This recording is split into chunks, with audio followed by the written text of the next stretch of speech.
The maintenance hangar at Fort Campbell echoed with the metallic symphony of wrenches hitting steel and hydraulic systems, cycling through pressure tests. In the corner, barely visible beneath the belly of an AH-64 Apache, a pair of boots shifted slightly as their owner adjusted position. The boots were regulation issue, scuffed from years of use but polished to military standard.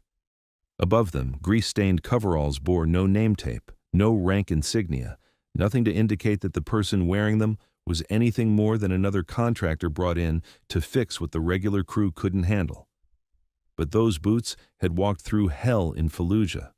Those hands had gripped the controls of an Apache for 18 straight hours while 320 Rangers fought for their lives below. Those eyes had stared down enemy fire and death itself, and won. The woman they belonged to had been dead for 3 years, according to every official record. Yet here she was, invisible again, exactly where she needed to be. The morning briefing had ended 20 minutes ago, and Sergeant Major Rick Dawson's voice still echoed through the hangar like a drill instructor's promise of punishment. He'd made it crystal clear to his Rangers that today's training exercise was going to separate the elite from the expendable, the warriors from the wannabes. What he hadn't mentioned, what he didn't know, was that the quiet contractor working on the Apache in the corner had already proven herself to be something far beyond either category. Captain Elena "Ghost" Rodriguez shifted beneath the aircraft, her movements precise and economical as she ran diagnostics on the targeting system. 3 months ago, she had arrived at Fort Campbell with credentials that checked out perfectly and a background that read like a textbook case of competent mediocrity. Technical contractor, Apache maintenance specialist, security clearance appropriate for her role, nothing more. The kind of person who fixed things when they broke and disappeared into the background when they didn't. Before we continue with Elena's story, make sure to subscribe to Military and Veteran Stories so you never miss these true tales of courage. And tell us in the comments, where are you watching from today?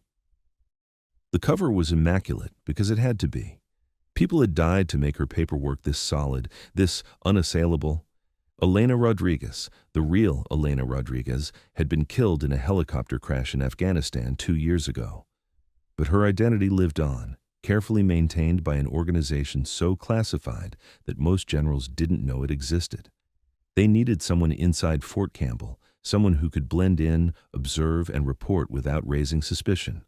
Someone who could get close to the Rangers without triggering the kind of institutional paranoia that surrounded special operations units. What they hadn't counted on was how perfectly Elena would disappear into her role, how completely she would become invisible to the very people she was meant to observe. The hangar doors slammed open with a metallic crash that made several mechanics look up from their work. Sergeant Major Dawson strode in like he owned the air itself, his chest full of ribbons that told stories of deployments most people would never see. Behind him followed a group of Rangers, young, confident, and absolutely certain that they represented the pinnacle of military excellence. "Listen up," Dawson's voice cut through the ambient noise of machinery and conversations.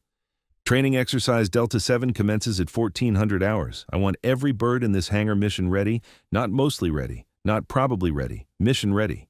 His eyes swept the hangar, cataloging personnel and equipment with the practiced efficiency of a man who'd been doing this since before some of these Rangers were born. When his gaze fell on Elena's boots, still visible beneath the Apache, he paused. "Hey!" he barked. "Contractor!" Elena's movements stopped. The diagnostic tablet in her hands remained steady, its screen displaying flight control parameters that would have impressed most pilots. She didn't emerge from beneath the aircraft immediately. That would have been too eager, too military. Instead, she saved her work with 3 quick taps, set the tablet aside, and rolled out on the maintenance creeper with the unhurried efficiency of someone who'd done this exact movement thousands of times. When she stood, wiping her hands on a shop rag, Dawson got his first clear look at her. She was smaller than most of the Rangers in the room, maybe 5'6" in her work boots, with dark hair pulled back in a regulation bun that somehow managed to look civilian rather than military. Her coveralls were clean but well worn, and her hands, though she was cleaning them, bore the kind of calluses that came from years of working with machinery. But it was her eyes that should have given her away.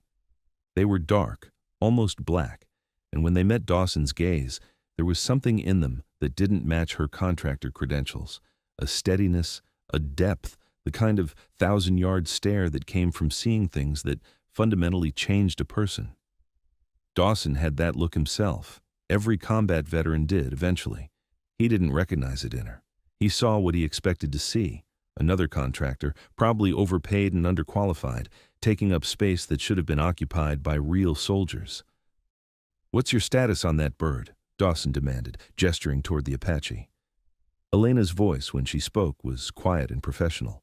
No trace of the command authority that had once directed air operations across 3 combat zones. "Targeting system calibration complete. Flight controls are within normal parameters. She's mission ready, Sergeant Major." "She?" Dawson raised an eyebrow.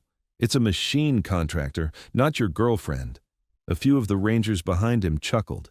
The sound was meant to be harmless, but there was an edge to it, the kind of casual dismissal that separated insiders from outsiders, soldiers from civilians, the important from the expendable.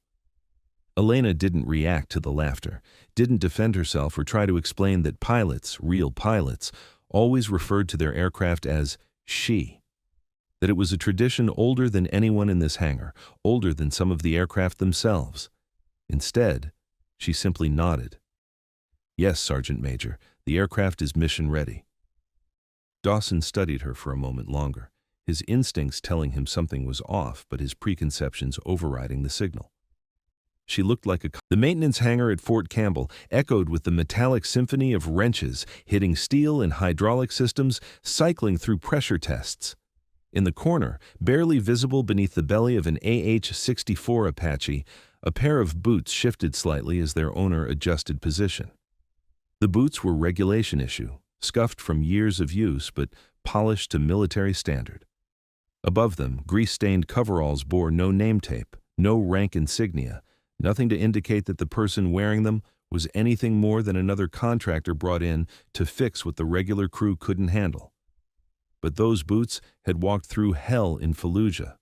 Those hands had gripped the controls of an Apache for 18 straight hours while 320 Rangers fought for their lives below. Those eyes had stared down enemy fire and death itself, and won. The woman they belonged to had been dead for 3 years, according to every official record. Yet here she was, invisible again, exactly where she needed to be. The morning briefing had ended 20 minutes ago, and Sergeant Major Rick Dawson's voice still echoed through the hangar like a drill instructor's promise of punishment. He'd made it crystal clear to his Rangers that today's training exercise was going to separate the elite from the expendable, the warriors from the wannabes. What he hadn't mentioned, what he didn't know, was that the quiet contractor working on the Apache in the corner had already proven herself to be something far beyond either category. Captain Elena "Ghost" Rodriguez shifted beneath the aircraft, her movements precise and economical as she ran diagnostics on the targeting system. 3 months ago, she had arrived at Fort Campbell with credentials that checked out perfectly and a background that read like a textbook case of competent mediocrity. Technical contractor. Apache maintenance specialist, security clearance appropriate for her role, nothing more.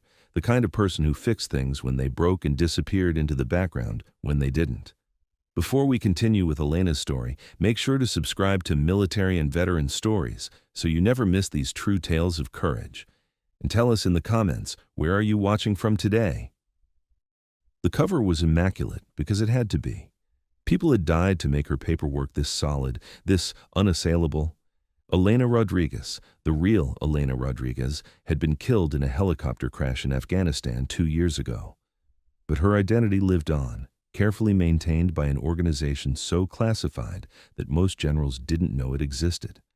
They needed someone inside Fort Campbell, someone who could blend in, observe, and report without raising suspicion. Someone who could get close to the Rangers without triggering the kind of institutional paranoia that surrounded special operations units. What they hadn't counted on was how perfectly Elena would disappear into her role, how completely she would become invisible to the very people she was meant to observe. The hangar doors slammed open with a metallic crash that made several mechanics look up from their work. Sergeant Major Dawson strode in like he owned the air itself, his chest full of ribbons that told stories of deployments most people would never see. Behind him followed a group of Rangers, young, confident, and absolutely certain that they represented the pinnacle of military excellence. "Listen up," Dawson's voice cut through the ambient noise of machinery and conversations.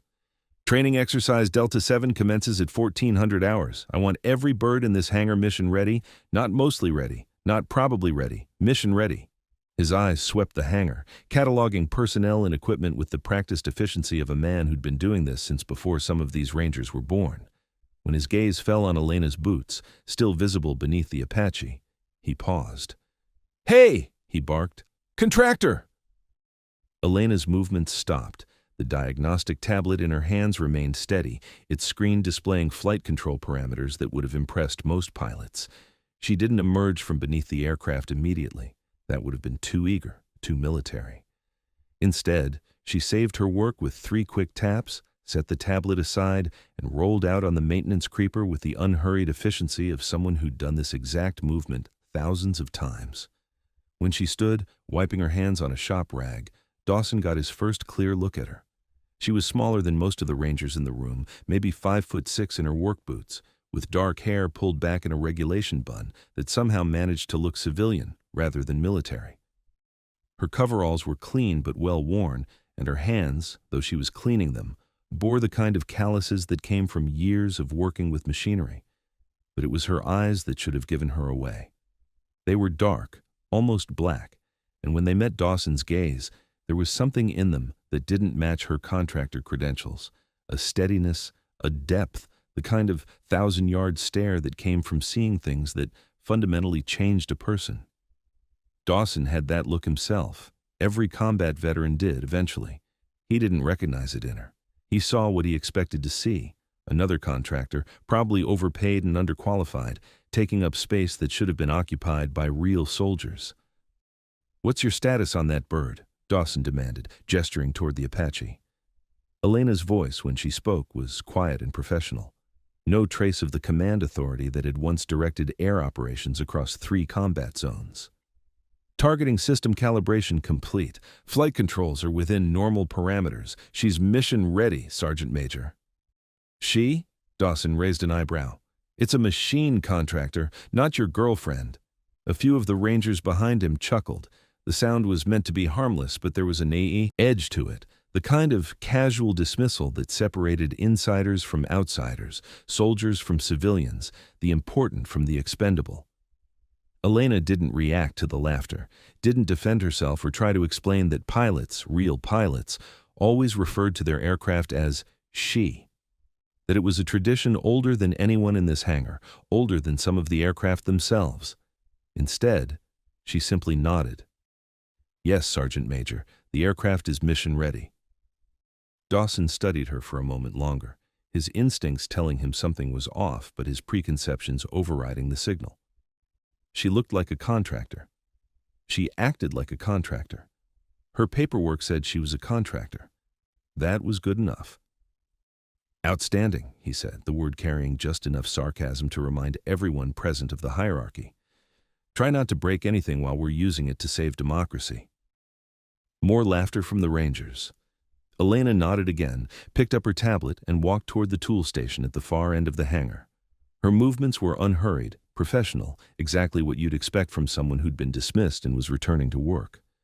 What Dawson and his Rangers didn't see was the slight tightening around her eyes, the almost imperceptible shift in her breathing pattern. 4 counts in, hold for 4, 4 counts out, hold for 4. Combat stress management, learned in places where stress management meant the difference between coming home and coming home in a box. At the tool station, she bent over a maintenance log, ostensibly checking off completed tasks. In reality, she was listening. The Rangers were still clustered near the Apache, their conversation animated and loud enough to carry across the hangar. "Heard they're bringing in some Air Force pilots for the exercise," one of them was saying. "Probably fresh from flight school, never seen real combat." "Good," another voice replied. "Maybe they'll learn something about how real operators work." "Real operators?" The phrase hung in the air like a challenge. Elena kept her eyes on the maintenance log, but her hand tightened almost imperceptibly around her pen.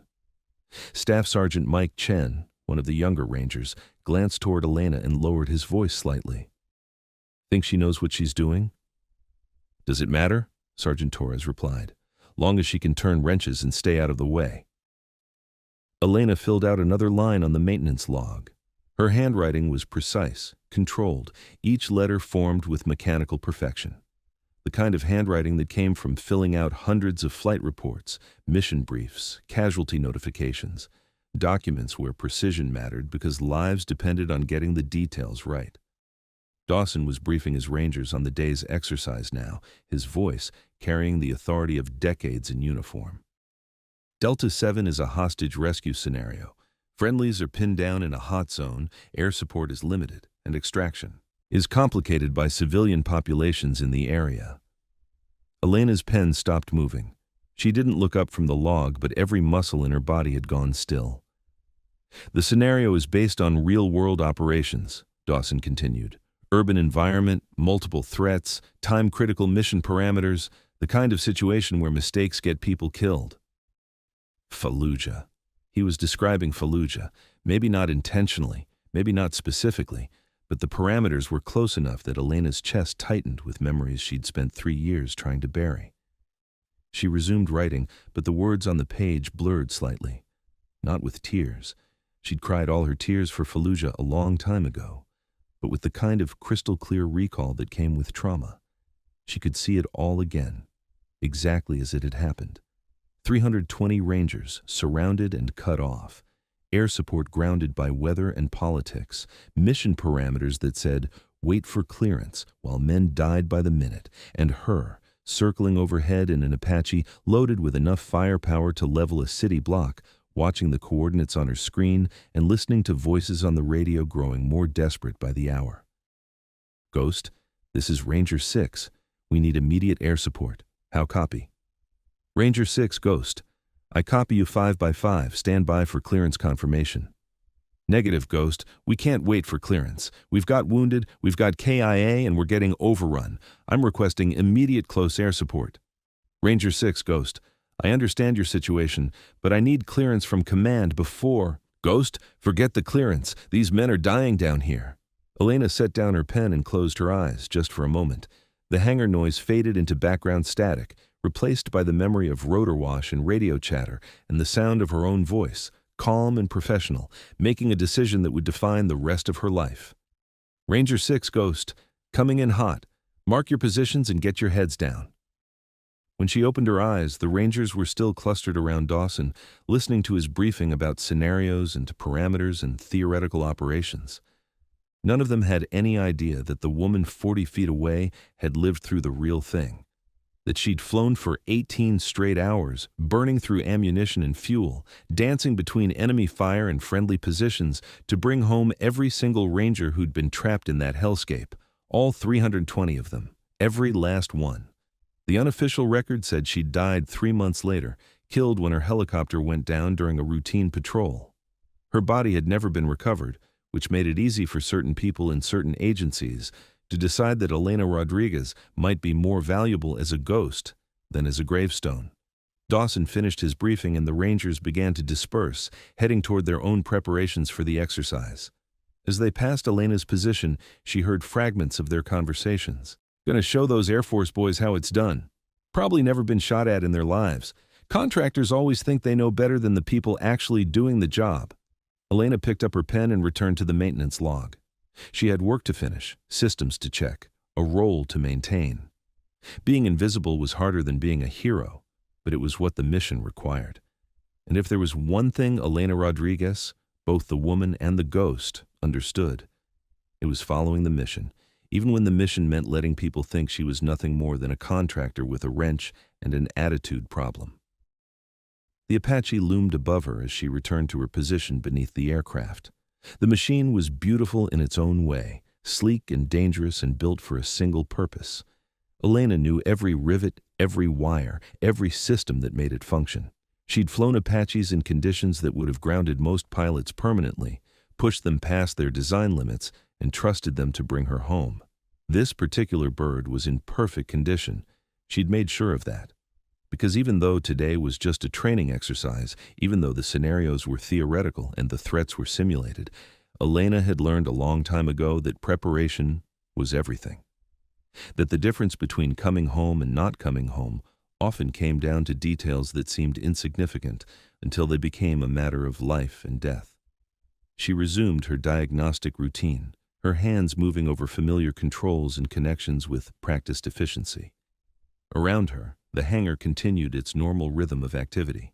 Mechanics worked on other aircraft, rangers prepared for their exercise, contractors fulfilled their contracts, and in the middle of it all, invisible and forgotten, a ghost continued to serve. The afternoon sun blazed through the hangar's high windows, casting long shadows across the concrete floor as the rangers made their final preparations for the training exercise. Elena had moved to a workstation near the rear of the hangar, ostensibly running system diagnostics on her tablet, but actually observing the team dynamics with the trained eye of someone who'd spent years evaluating unit cohesion under stress. What she saw wasn't encouraging. Sergeant Major Dawson commanded respect through rank and experience, but his leadership style was built on intimidation rather than inspiration. The Rangers followed his orders because they had to, not because they believed in his tactical judgment. Staff Sergeant Chen showed promise. He asked good questions and actually listened to the answers, but he was being overshadowed by Sergeant Torres, whose confidence far exceeded his competence. It was a recipe for disaster in real combat situations. Elena had seen units like this before, held together by protocol and bravado until the shooting started. Then the cracks showed, and people died because personality conflicts mattered more than mission success. Rodriguez. Elena looked up from her tablet to find Dawson striding toward her, his expression suggesting she'd somehow managed to irritate him just by existing in his hangar. Behind him, a cluster of rangers followed like an entourage, eager to witness whatever dressing down their sergeant major was about to deliver. "Sir?" Elena's voice remained professionally neutral, though she'd noticed Dawson's use of her last name. Most contractors were addressed by their first names, or not at all. Using her surname suggested either respect or a setup for humiliation. Given his track record, she suspected the latter. "We've got a problem," Dawson announced, loud enough for half the hangar to hear. "The pilot assigned to our exercise just went down with food poisoning. Apparently he can't tell the difference between fresh sushi and a biological weapon." Several rangers chuckled. Elena waited, her expression unchanged. "Command's scrambling to find us a replacement, but that could take hours we don't have." Dawson stopped directly in front of Elena, close enough that she had to tilt her head back slightly to maintain eye contact. "So here's my question, Rodriguez. You work on these birds every day. You know their systems inside and out. Can you fly one?" The question hung in the air like a live grenade. Elena felt every eye in the immediate vicinity focus on her, measuring her response, cataloging her reaction for future entertainment value. This was the moment when the contractor would either admit her limitations or make claims she couldn't back up. Either way, it would be ammunition for jokes and stories. Elena's mind raced through calculations. The truth was complex, layered with classifications and operational security requirements that these rangers had no clearance to understand. The simple truth was that she could fly an Apache better than most pilots in the Army, had logged more combat hours than all of them combined, and had pulled off maneuvers that existed in classified files rather than training manuals. But simple truths were dangerous for ghosts. "I have some flight experience," she said carefully, "but I'm not qualified for military operations." "Some flight experience." Dawson repeated the phrase like he was tasting something unpleasant. What kind of flight experience? Crop dusters, sightseeing tours, flying around rich people who think wearing aviator sunglasses makes them pilots? The Rangers laughed harder now. Elena recognized the dynamic. Dawson was performing for his audience, using her as a prop to demonstrate his own superiority and their collective insider status. She'd seen it 1,000 times in military culture, the way outsiders became acceptable targets for frustration and hierarchy enforcement. "Helicopters," Elena said simply. "Similar systems to the Apache, but older models, commercial applications." It wasn't entirely a lie. before she'd been recruited into the Special Access program that didn't officially exist. Elena had indeed flown commercial helicopters. Medical transport, primarily, moving critical patients between hospitals and terrain where ground ambulances couldn't operate effectively. It was good training for combat flying, actually. Life or death time pressure, challenging weather conditions, and the absolute requirement that failure wasn't an option. But that had been a lifetime ago, before Ranger School, before flight school, before Fallujah, before everything that had transformed Elena Rodriguez, the civilian pilot, into Ghost, the operator who specialized in impossible rescues. Commercial applications, Dawson's voice dripped contempt. So you've flown around sick people and maybe some executives who were too important to drive themselves. Outstanding. That's exactly the kind of experience we need for a combat simulation. Staff Sergeant Chen shifted uncomfortably behind Dawson. Sergeant Major, maybe we should wait for a qualified pilot. The exercise parameters are pretty demanding. The exercise parameters are exactly why we can't wait, Dawson cut him off. Real combat doesn't pause for personnel shortages, Chen. Real operators adapt, improvise, and overcome. He turned back to Elena. So here's what's going to happen, Rodriguez. You're going to get in that Apache, and you're going to provide basic transport and observation support. Nothing fancy, nothing heroic, just point A to point B flying while real soldiers handle the complicated stuff. Elena nodded slowly. I understand the parameters, Sergeant Major.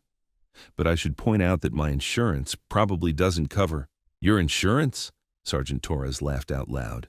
Lady, if you crash that bird, insurance is going to be the least of your problems.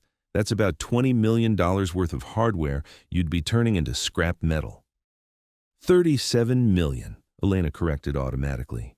The AH-64 Longbow Apache costs approximately 37 million per unit, not including modifications and upgraded systems. The laughter died abruptly. Torres's smile faltered. Several Rangers exchanged glances. Elena realized her mistake immediately. Contractors didn't typically have detailed knowledge of military procurement costs. That kind of information was either classified or restricted to personnel with specific operational needs. She'd just demonstrated knowledge that didn't match her cover identity. How do you know that? Chen asked, his voice curious rather than mocking. Elena's mind raced through plausible explanations. It's in the technical specifications I review for maintenance purposes. Cost analysis helps determine priority for parts replacement and system upgrades. The explanation was logical, believable, and complete bullshit. But it was the kind of bullshit that sounded technical enough to discourage follow-up questions from people who didn't want to admit they didn't understand procurement procedures. Dawson studied her. For a long moment, his instincts clearly telling him something was off. But his preconceptions were stronger than his instincts, and his need to maintain authority in front of his Rangers was stronger than both. Well, Rodriguez, since you're so familiar with the specifications, you should have no problem handling basic flight operations. His smile was sharp and predatory.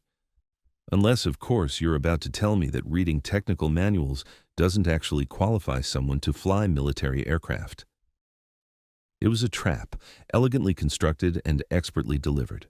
Elena could either admit her limitations and accept the humiliation that would follow, or claim capabilities she wasn't supposed to have and face the consequences when she failed to deliver.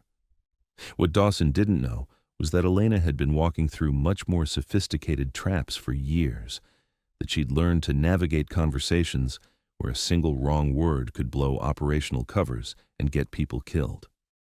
Compared to explaining weapon system failures to Syrian intelligence officers while pretending to be a freelance journalist, this was amateur hour. I can handle basic flight operations, she said quietly. Transport, observation, and communication relay. Nothing beyond my experience level. Dawson's grin widened. Outstanding. Chen, get Rodriguez a flight suit and a helmet. We're wheels up in 30 minutes. As the Rangers dispersed to complete their preparations, Elena gathered her tools and secured her workstation. The maintenance tablet went into its storage case, locked and encrypted according to protocols that were far more sophisticated than any contractor would normally require. Her civilian coveralls were replaced with a flight suit that fit better than it should have, given that it was supposedly borrowed from a sick pilot. but ghosts learn to prepare for contingencies. The flight suit had been tailored specifically for her 3 months ago, when her controllers had first started planning for scenarios exactly like this one. The helmet was her own, though its provenance was hidden behind layers of paperwork that would satisfy any reasonable inquiry. As she walked toward the Apache, Elena caught fragments of conversation from the Rangers who were watching her preparations. $20 says she can't even get it off the ground. You're on. I say she gets airborne but crashes during landing. Either way, this is going to be entertaining. Elena completed her pre-flight inspection with methodical precision, checking systems and connections that she could have identified blindfolded. The Apache responded to her touch like a familiar friend, every control and display exactly where muscle memory expected them to be. The Rangers were strapping themselves into the passenger compartment of a AH-60 Black Hawk that would serve as their insertion platform for the exercise.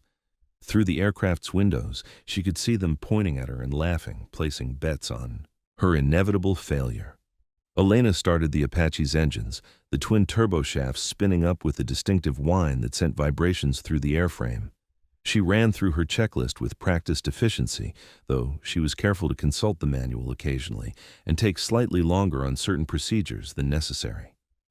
A contractor trying to fly military hardware would be nervous, would double-check everything, would move more slowly than someone with extensive experience. The control tower crackled through her headset. "Ghost?" The controller caught himself. "Rodriguez, you are cleared for takeoff. Exercise altitude is Angels 2. Stay clear of civilian traffic corridors." Elena acknowledged and lifted off, the Apache rising smoothly from the tarmac.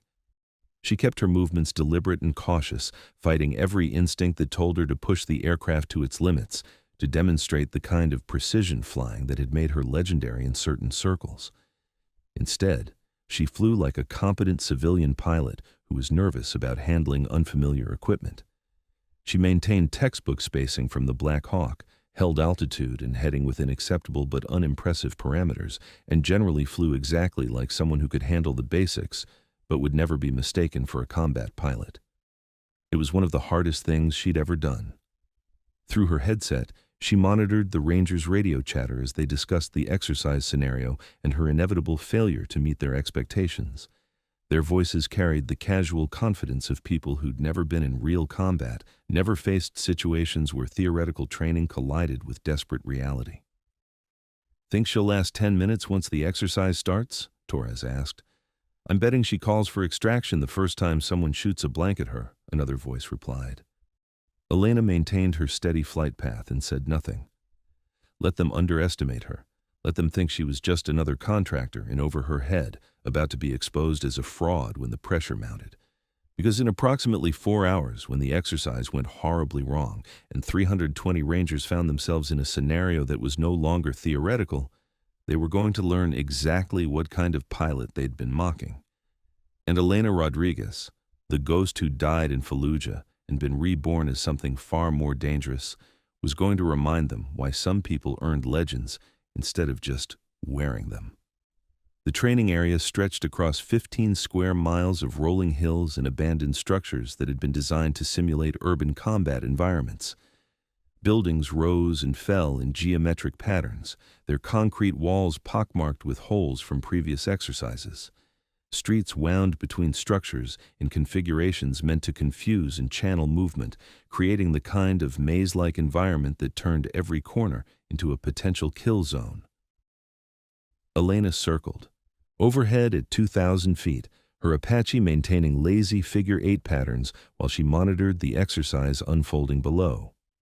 Through her targeting system, she tracked the Rangers as they moved through their scenario, a hostage rescue operation complicated by civilian populations and multiple threat vectors. On paper, it was textbook stuff. The Rangers would insert via helicopter, establish a perimeter, locate and extract the hostages, and exfiltrate under fire. Simple, clean, the kind of operation that looked good in briefing rooms and training videos. In reality, it was already falling apart. "Rodriguez, this is Ranger 6, Dawson's voice crackled through her headset.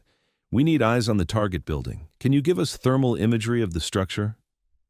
Elena adjusted her sensors, bringing the building into sharp focus. The thermal display showed heat signatures throughout the structure, some representing the role players acting as hostages, others indicating the opposing force members who were supposed to resist the rescue attempt. Ranger 6, I'm showing multiple heat signatures on floors 1 through 3, she reported. Targets appear to be clustered in the northeast corner of the second floor. Opposition forces positioned in defensive positions throughout the building.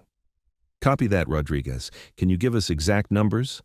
Elena studied the display, her trained eye picking out details that most pilots would miss. I count 6 signatures in the target area, approximately 12 opposition force members in defensive positions. Looks like they've got overlapping fields of fire covering the main approaches.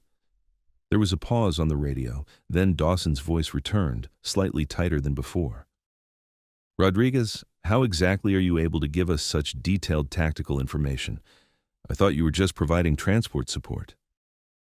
Elena realized she'd made another mistake. The level of detail in her analysis suggested training and experience far beyond what a civilian contractor should possess. A real contractor might be able to operate the sensors, but interpreting thermal imagery for tactical purposes required specialized knowledge. The display shows heat signatures in different intensities, she said carefully. I'm just reporting what I can see. You'd need someone with tactical training to interpret the significance. It was a weak explanation, but before Dawson could press further, the exercise took an unexpected turn. Contact! Contact! We've got armed civilians in the street. The radio erupted with voices, Rangers calling out target positions and requesting permission to engage. Elena banked the Apache to get a better view of the situation, her targeting system automatically tracking the new threats that had appeared seemingly from nowhere. What she saw made her stomach drop. The role players who were supposed to be acting as neutral civilians had been replaced by actual armed personnel. Not Rangers, not opposition force. Members wearing the bright orange vests that marked them as exercise participants. These were people in civilian clothes carrying real weapons, moving with the kind of tactical coordination that suggested military training. Ranger 6, be advised, Elena transmitted, her voice calm despite the adrenaline spike.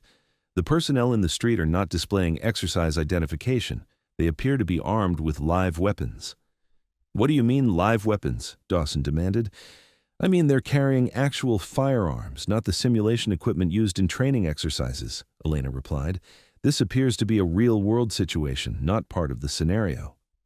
Through her headset, she could hear the confusion spreading through the Ranger units.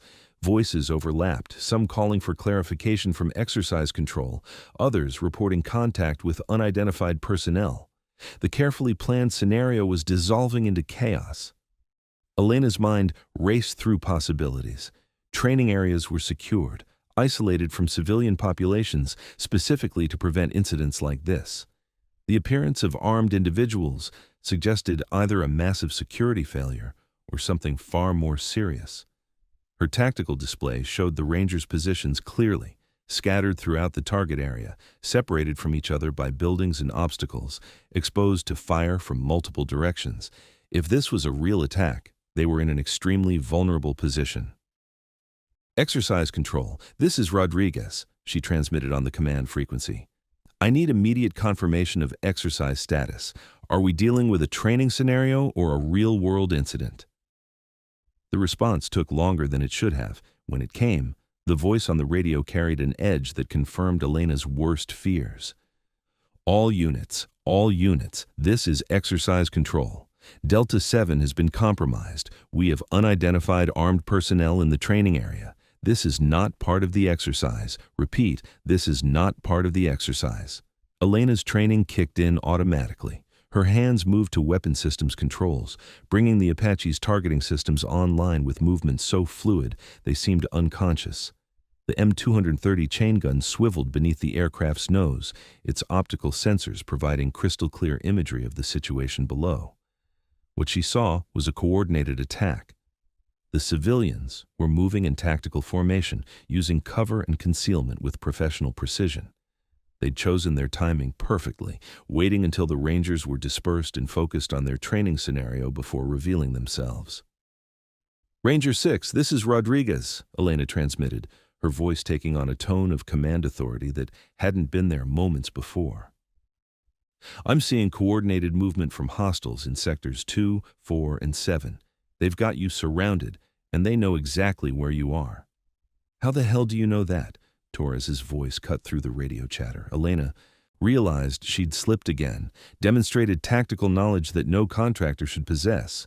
But with Rangers' lives on the line, maintaining her cover was secondary to mission success. "Because I can see their movement patterns," she said crisply. "They're not random armed civilians. They're operating as a coordinated unit with clear tactical objectives." She adjusted her sensors, tracking the hostile movements with practiced efficiency. "Ranger 6, you've got a 12-man team moving to cut off your exfiltration route. ETA to your position is approximately 8 minutes. "Rodriguez, where exactly did you learn to conduct tactical analysis?" Dawson demanded. The question hung in the air like an accusation. Elena found herself at a crossroads: maintain her cover and watch Rangers die, or drop the pretense and do what she'd been trained to do. The choice wasn't difficult. "Flight school," she said simply, "where they teach you that keeping friendlies alive matters more than following protocol." Without waiting for authorization, Elena banked the Apache into an attack run. Her hands moved across controls with the fluid precision of someone who'd done this so many times it had become instinct. Targeting systems locked onto the hostile positions, weapon systems armed and ready. "All Ranger elements, this is Ghost," she transmitted, using her combat call sign without thinking. "I'm coming in to provide close air support. Mark your positions and get your heads down." The radio fell silent for a moment, then Chen's voice came through, tight with disbelief. "Did she just say Ghost?" Elena realized her final mistake. Ghost wasn't just any call sign. It was a specific identifier, known in certain circles, associated with operations that were classified far above the level of anyone in this exercise. But there was no time for explanations. Through her targeting system, she could see the hostiles moving into position for what was clearly intended to be a massacre. The Rangers were outnumbered, outgunned, and caught completely off guard. Elena's finger hovered over the trigger. 3 years of playing dead, 3 years of careful cover maintenance, 3 years of being invisible. All of it was about to end with the first burst of cannon fire.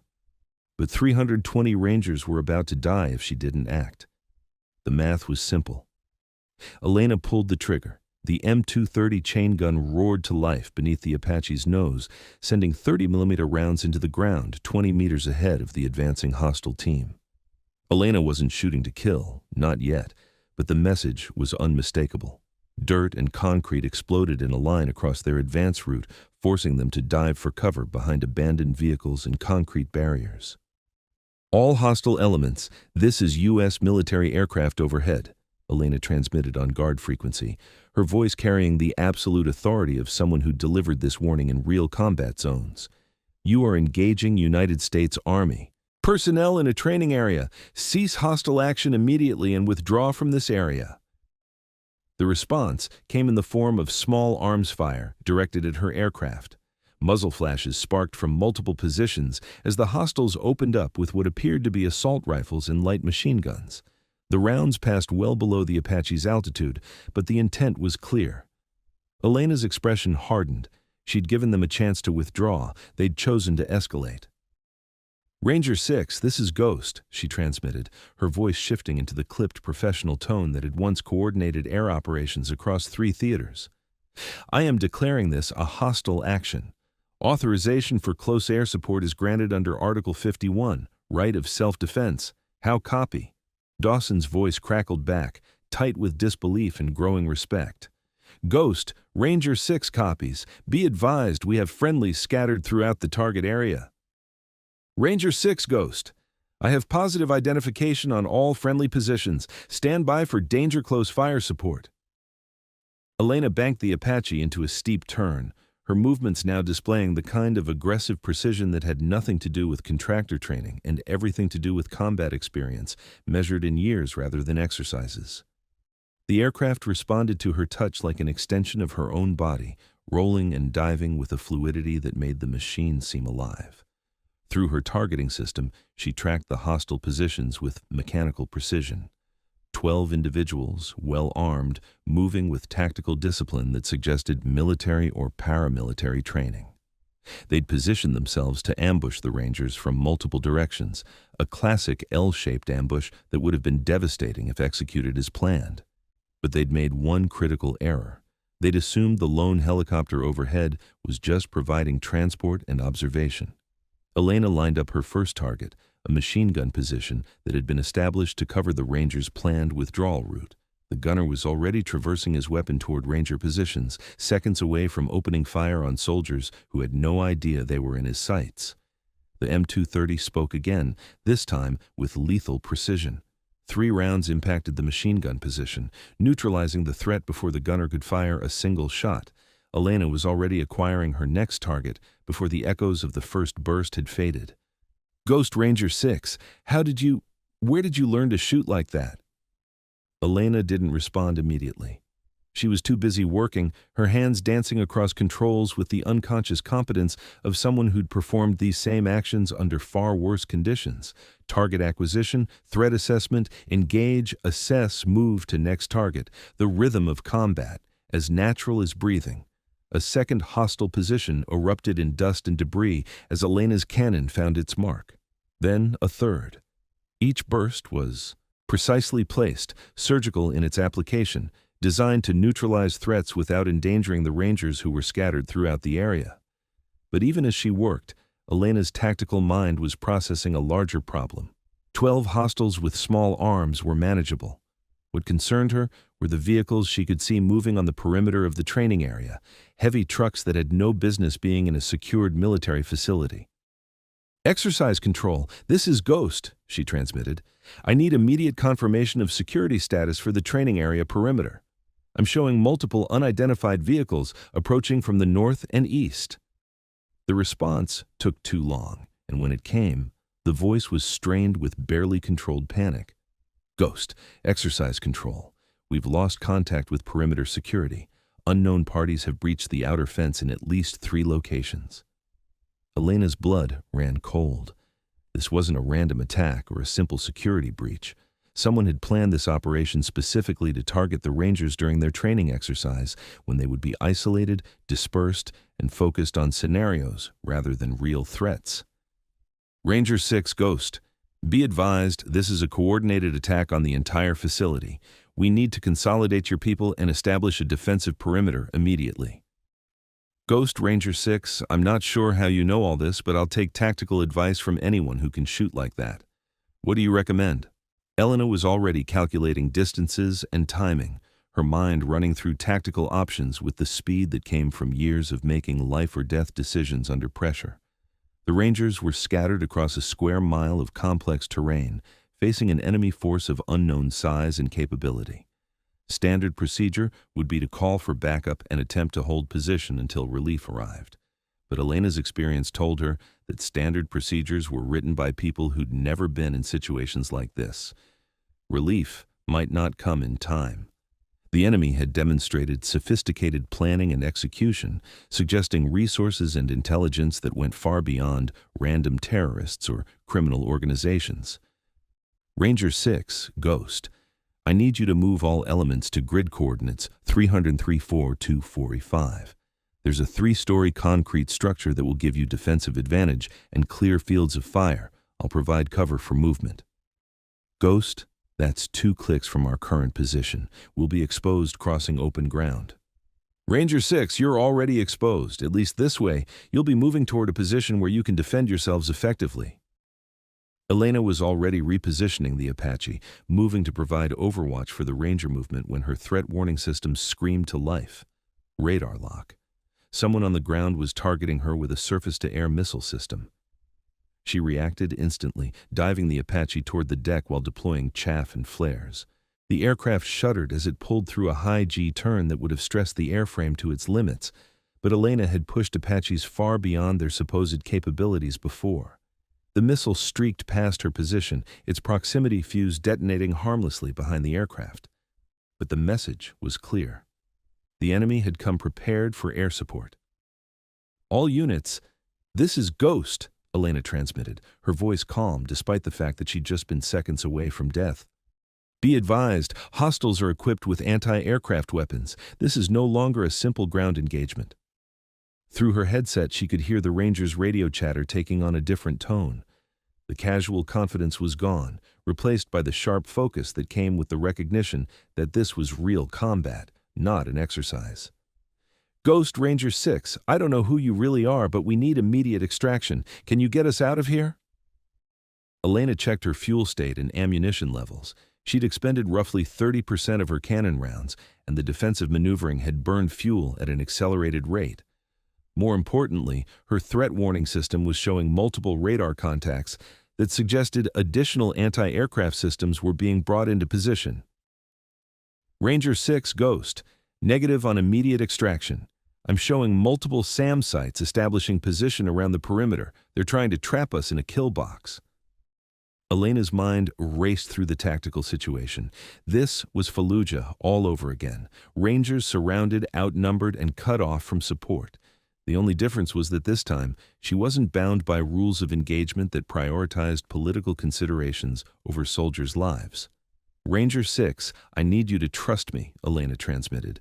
I'm going to do something that's going to seem insane, but it's the only way to get everyone out alive. Ghost, what are you talking about? Elena was already diving the Apache toward the ground, using terrain features to mask her approach from the SAM sites. She'd identified the enemy's primary weakness. They'd positioned themselves to defend against conventional extraction attempts, not against a pilot who was willing to throw away every rule in the book. Ranger 6, I'm coming in to provide close transport. I need your people ready to move when I give the signal. Ghost, that Apache can't carry 320 Rangers. Elena's lips curved in a smile that held no humor whatsoever. Ranger 6, you're about to learn that there's a difference between can't and won't. If you're hooked on this story, make sure to subscribe and turn on notifications so you never miss an upload. Your support means everything and helps me bring you more inspiring military stories like this one. The Apache screamed across the training area at treetop level, Elena pushing the aircraft through maneuvers that would have been impossible for anyone without her specific combination of skill, experience, and absolute disregard for safety regulations.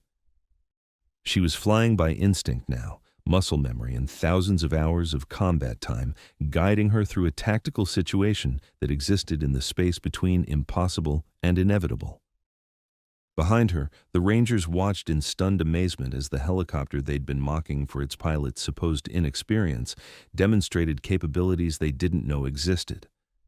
Elena's cannon fire was surgical in its precision, each burst eliminating threats with minimal collateral damage, even as she maneuvered through ground fire that should have brought down any aircraft. But Elena wasn't just any pilot. She was Ghost, the operator who'd flown for 18 hours straight over Fallujah, dancing between enemy fire and friendly positions, refusing to leave until every last Ranger was safely out of the kill zone. And she was about to do it again.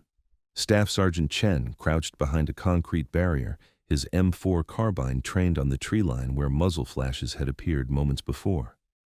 Around him, the other Rangers from his squad maintained defensive positions, their training taking over even as their minds struggled to process what they were witnessing overhead. The Apache that had been flown by a supposedly inexperienced contractor was now moving through the air with a precision that defied belief. Chen had seen military pilots before. Good ones, pilots with years of experience and hundreds of combat hours. None of them flew like this. Jesus Christ, muttered Specialist Martinez, pressing himself against the concrete as another burst of enemy fire chipped away at their cover. Did you see that last gun run? She took out 3 positions in under 10 seconds. Chen keyed his radio. Ranger 2-6, this is 2-1. Are you seeing this pilot work? Sergeant Torres's voice crackled back, tight with stress and growing amazement. 2-1-2-6. I'm seeing it, but I'm not believing it. That's not contractor flying. That's not even regular Army flying. Through his binoculars, Chen watched the Apache execute a tactical turn that seemed to violate several laws of physics. The aircraft rolled inverted, dove toward the ground at an angle that should have resulted in a smoking crater, then pulled out at the last possible second to deliver precision fire on an enemy position that had been hidden from conventional observation angles. 2621, Chen transmitted. What kind of training teaches you to fly like that? Before Torres could respond, the Apache's pilot came back on the radio, her voice calm and professional, despite the fact that she was currently flying through a corridor of anti-aircraft fire that would have challenged a squadron of fighters. "All Ranger elements, this is Ghost. I need ammunition and casualty reports from all positions. We're going to be here for a while, so I need to know what resources we're working with." Chen automatically began to reply, then stopped. Something about the pilot's transmission had triggered a memory, a fragment of conversation from a deployment briefing years earlier. The call sign, the tone of absolute authority, the way she'd taken command of the tactical situation without asking permission or waiting for authorization. "Martinez," Chen said quietly. "You ever hear of a pilot with the call sign Ghost?" Martinez lowered his rifle, his expression thoughtful. "Ghost? Yeah, actually. There were stories. Iraq, I think. Maybe Afghanistan. Some pilot who flew rescue missions in places where aircraft weren't supposed to be able to operate." "What kind of stories?" "The kind that sound too crazy to be true. Extended operations under fire, impossible extractions, flying in weather conditions that should have grounded everything with rotors." Martinez paused, watching the Apache execute another impossible maneuver. "But they said she died. Helicopter went down during a routine patrol." Chen felt something cold